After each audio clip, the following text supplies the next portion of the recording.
What up, everyone? It is your boy Cookie Dough Plays. So I'm going to speak on Kingdom Come 2 Deliverance from a lot of other people's perspectives. I don't have the biggest issue with the game adding a choice for something that could be a real life choice, and I can stay away from making that choice if I don't agree with it or want to see that content. That being said, I grew up in the 90s where games were brutal, fun, and an escape from the real world. And well, there was no weird encounters in being able to romance and seek out a relationship with the same sex. So that is issue 1.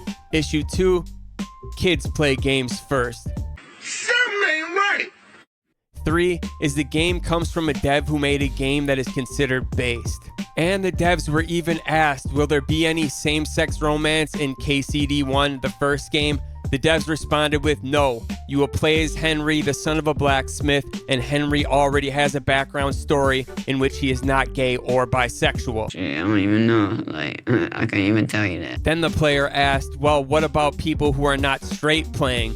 You're forced to romance the same sex? Why are you gay? Who says I'm gay? You are gay.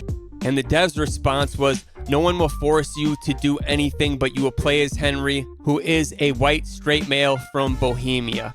If you don't know about KCD1, then it's a super historical replication of 1403 Bohemia, where Henry wouldn't have even had the choice to be gay, or he would have been exiled and mocked by every character in the game. Ash! Fix the game! As this was how it was back then. Don't hate me. So the dev wisely kept it out of the first game. Perfect. So for all of you saying, what's the difference between like Cyberpunk or Mass Effect? Well, those are both fictional worlds where the devs can do what they want. KCD are not those games. My disappointment is immeasurable. They are historical games with historical events and historical places. So making Henry gay in the next iteration of the game would make 0 sense. And would go against the first game. So let's talk about this second game. Well, in 2019, Warhorse devs of this franchise were bought by a company named Embracer Group, who is known for its equality stances. Not for race, but for gender identity. And let's be clear, Embracer has 100% say over all of what Warhorse does. They can't sneeze without Embracer knowing. There's a note about the Embracer Group online. I'll try to find it and place it on screen. Basically, Embracer Group wants to make games for everyone no matter age, gender, or race. Now I'll pause and you can read the whole statement by this company. Dan Varvra is the lead dev on this team who has switched up his story more times than a Jerry Springer episode.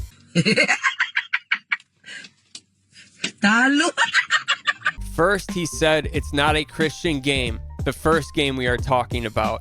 Then he said it is a Christian game, which was probably the truth. The first game was super based.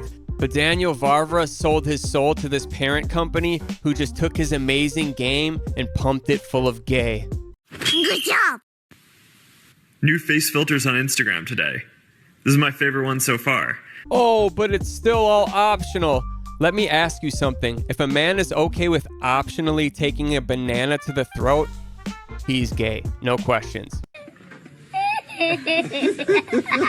So, coming from someone who had a crowd-funded first game and made merch that literally said based, makes his games based off of real events and time periods, then decides to add optional homosexuality to a time period where it wasn't allowed, Shit I'm saying? or prominent, and to a Christian-based game. That is selling your soul, and he should not be profiting in my eyes. And everyone knows there is nothing Christian about adding that to the game. Plus, from what I see, the game was a more fleshed out, bigger and better in every way version to the first game. But then the parent company Embracer seemed to have gotten to Varvra with money to add this weird stuff to their video game. I don't care if someone is gay at all. I don't like when someone fakes they believe something they don't, then they force another belief down everyone's throat. Stop the cap. Which is the definition of woke. Hey man, I just want to get back to good games. No patches to make them good, and they leave the woke and weird stuff out of gaming, unless it truly ties into the story you're telling. But if you're telling a Christian and historical based story, how dare you add this gender identity stuff because in the last 10 years, it's such a big thing. In the 1400s, it was not. Again, this has nothing to do with what you choose to do with your life. Love you all. Hope you enjoyed the video. Please comment your thoughts. If you enjoyed anything, maybe subscribe. Thanks so much, and I'll see you guys next time. Bye!